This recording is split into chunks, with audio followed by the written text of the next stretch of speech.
আল্লাহর অশেষ মেহেরবানি যে আল্লাহ আমাকে আপনাকে মাহে রমজানের 28তম দিনে তার হুকুম ফজরের 2 রাকাত ফরজ নামাজ মসজিদে এসে জামাতের সহিত আদায় করার তৌফিক দান করলেন। এজন্য আমরা সবাই শুকরিয়া জ্ঞাপন করে বলি আলহামদুলিল্লাহ। আমাদের আজকের আলোচনার বিষয় বিপরীত শব্দ। আমি আবারও বলছি, আমরা 5-7 মিনিট যাই কথা বলি, আপনার চোখ আর মন শুধু আমার দিকে, ঠিক আছে? আর যদি আপনার কষ্ট বিরক্ত মনে হয় আপনি যাইতে পারেন, কোনো সমস্যা নেই, জোর বাধ্যবাধকতার কিছু নাই। আমাদের আজকের আলোচনার বিষয় বিপরীত শব্দ। আমরা যারা স্টুডেন্ট বা ছাত্র তারা জানি যে বিপরীত শব্দ আমরা পড়ছি, এখনো আছে না? যেমন বিপরীত শব্দ কি? ন্যায় অন্যায়, স্বামী স্ত্রী, এরকম আছে না? আলো অন্ধকার, অভাব নাই, এরকম অনেক বলা যাবে। দিন রাত, সকাল বিকাল, এগুলা কি বিপরীত শব্দ।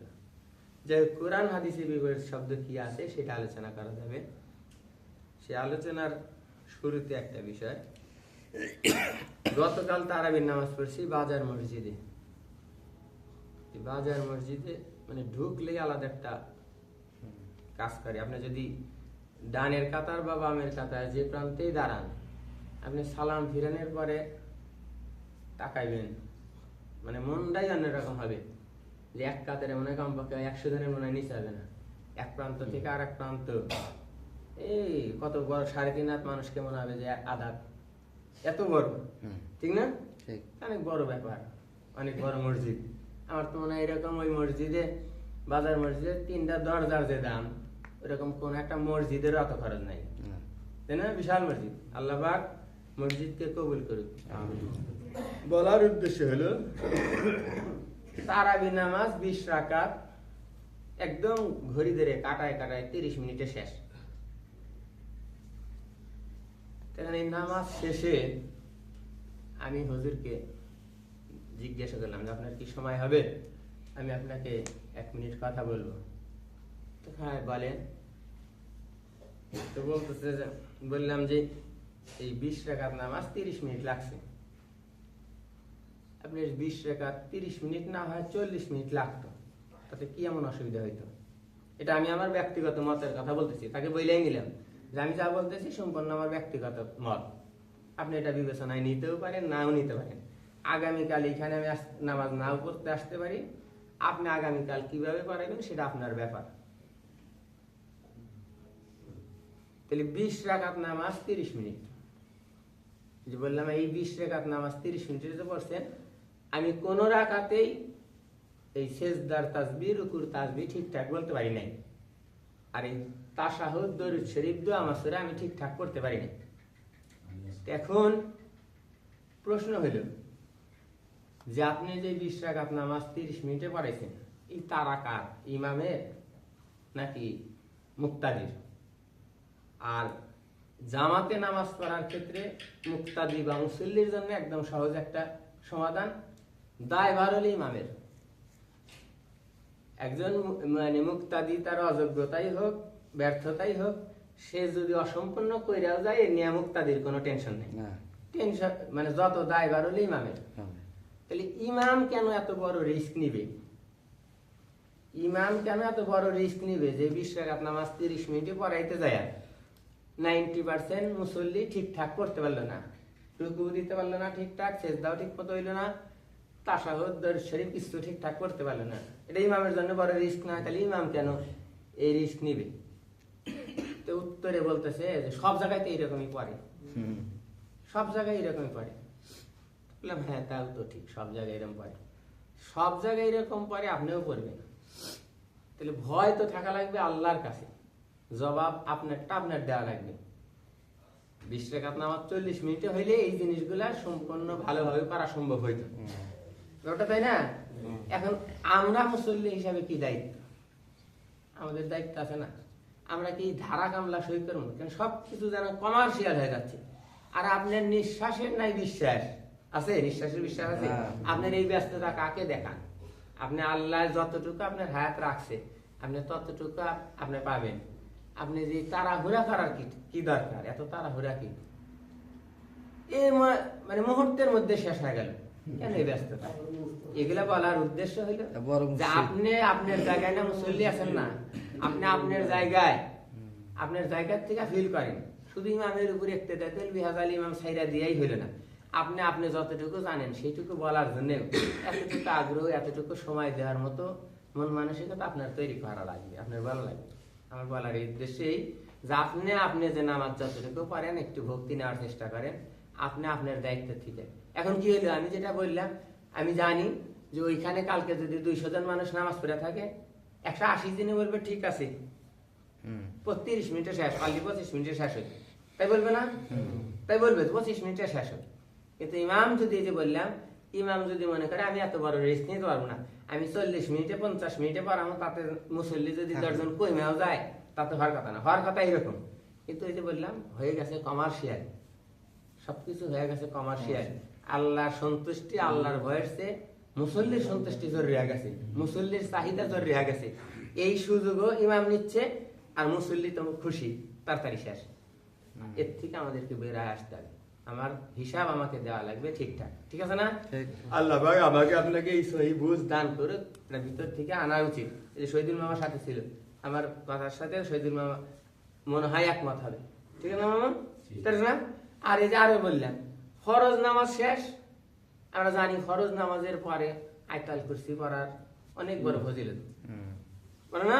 আয়াতুল কুরসি পড়ে, নামাজ শেষ, মোনাজাত নাই, আয়াতুল কুরসি নাই, সাথে সাথে মানে মনে হইতেছে মসজিদ মার্কেট 30 মিনিটের মধ্যে শেষ করে তাড়াতাড়ি মার্কেটে চলে যাইতে, কোন কথা, ঠিক আছে না? যাই এগুলা বলার উদ্দেশ্য এগুলা ভিতর থেকে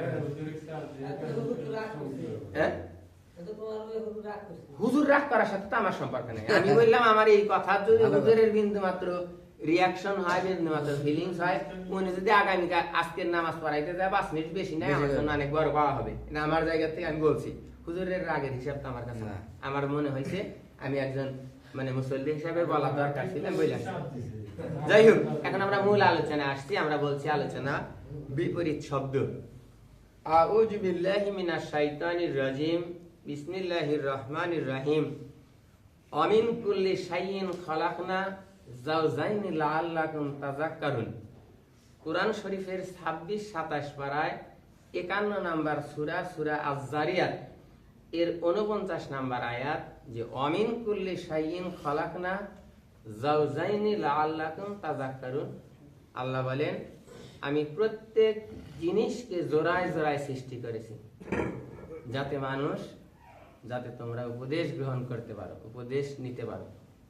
তাহলে এই যে বিপরীত শব্দ বলছি না, সাবজেক্ট, এই জোড়ায় জোড়াই হলে বিপরীত শব্দ। জোড়ায় জোড়ায় কি? আল্লাহ বলছে জোড়া জোড়া সৃষ্টি করছে, যেমন নর নারী করেছে। অথবা বিপরীত শব্দ করা হয়েছে ভালো মন্দ। তারপরে আমরা বলছি ঈমান কুফর, দুনিয়া আখিরাত, মানব দানব, ভালো মন্দ, এই জিনিসগুলা প্রত্যেকটা জিনিস আল্লাহ জোড়া জোড়া করছে। এটা হলো বান্দাকে ফিল করানোর জন্য, বান্দাকে উপদেশ করার জন্য। চন্দ্র সূর্য, আলো আধার, সব জল স্থল, সব হলো জোড়ায় জোড়ায়, কোনো কিছুই জোড়া ছাড়া নাই। আল্লাহ যা সৃষ্টি করছে জোড়া জোড়ায়। তাহলে আপনি জোড়ার অন্তর্ভুক্ত, আপনাকে নিতে হবে, উপদেশ নেওয়া লাগবে, আপনাকে এইগুলা বিবেচনায় নেওয়া লাগবে। আপনি ভালো গ্রহণ করবেন, মন্দ বর্জন করবেন, ঠিক আছে না? ন্যায় গ্রহণ করবেন, অন্যায় প্রতিহত করা লাগবে, ঠিক আছে না? আপনি দুনিয়া অর্জন করবেন আখিরাতের জন্য। আমরা অনেকে বলি না, এরকম কোরআন হাদিসে বলে দুনিয়া হলো যে মুমিনের জন্য কি জেলখানা। তাইলে দুনিয়া হলো মুমিনের জন্য জেলখানা। তাহলে কেউ যদি আখিরাত পাইতে চায়, তাকে জেলখানায় যেমন কষ্ট, দুনিয়া তাকে কষ্ট করতে হবে।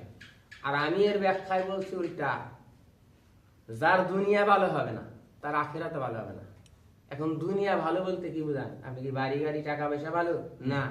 আপনার দুনিয়া ভালো তার, যে মানুষটা ঈমান আমল নিয়ে বাঁচছে, যে মানুষটার মধ্যে সহি কথা ছিল, নেক কথা ছিল, যে মানুষটার মধ্যে হক কথা ছিল, যে মানুষটা কাউকে ঠকায় নাই কোনোদিন, যে মানুষটা আর 10 জনের কাছে গ্রহণযোগ্য, শ্রদ্ধার পাত্র, যে মানুষটা সুখ শান্তি পাইছে এই সব কিছু মিলে, অনেকের বাড়ি গাড়ি আছে, টেনশনের শেষ নেই, আছে না?